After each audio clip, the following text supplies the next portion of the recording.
Bharatiya Janata party के द्वारा टिकटों की बंटवारा की गई और इसमें परिवारवाद की जो झलक मिली उसको देखने के बाद मेरे सारे अरमान तार तार हो गए। तो मैं बहुत ही भारी मन से ये निर्णय लिया कि अब इस ऐसी परिस्थिति में इस पार्टी में बने रहने का कोई औचित्य नहीं है। तो जनता पार्टी बहुत ही अरमान से और पंडित दीनदयाल जी के आदर्शों से, क्योंकि मैंने 14 वॉल्यूम 15 वॉल्यूम में जो बुक है मैंने मंगवा के सबसे पहले इस बुक को पढ़ा था और संघ से मैं शुरू से जुड़ा रहा हूँ। कॉलेज के स्कूल के दिनों में संघ की शाखाओं में मैं जाते रहा हूँ। तो बहुत अरमान से मैं भारतीय जनता पार्टी ज्वाइन किया था। इसके पीछे कारण था कि भारतीय जनता पार्टी ही पूरे देश में एक मूल्यों और आदर्शों वाली पार्टी है।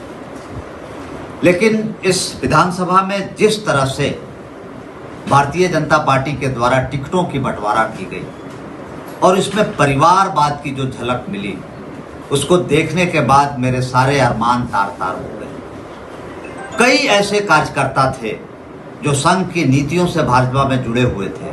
कई कार्यकर्ताओं ने मुझे फ़ोन किया, कई ने इस्तीफा दिया। आप लगातार देख रहे हैं कि भाजपा के कई पुराने विधायक लोग भी छोड़ दिए भाजपा को।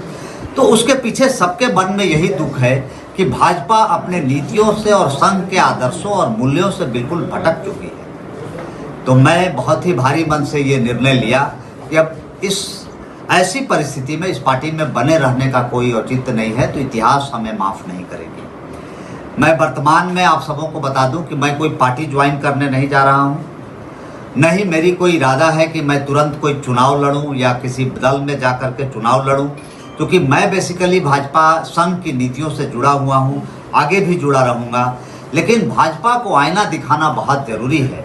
भाजपा को ये ऐसा महसूस होने लगा है कि मैं कमल जिसको भी दे दूंगा वो कमल खिल जाएगा, जबकि ये बहुत गलतफहमी है। लोकतंत्र में मेरा मानना है कि असली मालिक जनता है। जब तक जनता के इच्छाओं के अनुरूप टिकट आप नहीं देंगे तब तक जनता जिता देगी, इसकी कोई गारंटी नहीं है। इसी शहर में 2019 में आपने देखा है कि एक मुख्यमंत्री चुनाव हारे हैं। उस चुनाव को अभी तक हम लोग भूल नहीं पाए हैं कि मुख्यमंत्री रहते हुए सिटिंग मुख्यमंत्री इस चुनाव को हारे हैं। और अगर वही गलतियों को हम फिर से दोहराएं